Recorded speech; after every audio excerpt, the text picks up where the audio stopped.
არანაირად არ ვეთანხმები გირს. მეტიც სამართალმა პური უნდა ჭამოს. აი, პური ჭამა ეხუყოს ჩვენ გუბაზასა. კაი პური ჭამა რა ჯობია ბიჭო, რა ჯობია. სამართლიანობა მოითხოვს რომ ჯერ ერთი აიკრძალოს და კრიმინალიზაცია მოხდეს ყოველგვარი ნარკოტიკის, მათ შორის მარიხუანასი. მეორეც სამართლიანობა მოითხოვს რომ ყოველგვარი ნარკოტიკი აიკრძალოს. ჩაი, ყავა, ყველაფერი, რაც შეიცავს კოფეინს, რედბულები და ასე შემდეგ, წამწმედელი დასავლური, აიკრძალოს ღვინო, აიკრძალოს ალკოჰოლი, აიკრძალოს შაქარი.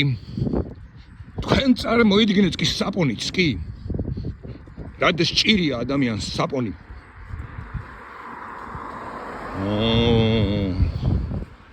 კაცო ჩაი თუ აიგზალა.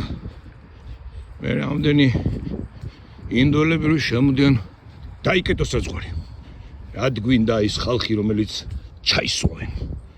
ჩვენ უნდა შემოვალოთ ჩინური კედელი საქართველოს, რომ შიტიც ვერ განმოფრინდეს. ჩინური? ჩაი. ხო ჩინეთიდან მოდის. და რა მნიშვნელობა აქვს? არც ჩინელები. არავინ საერთოდ. მხოლოდ ჩვენ. ყოველგვარი ნარკოტიკი ძირს გირჩი.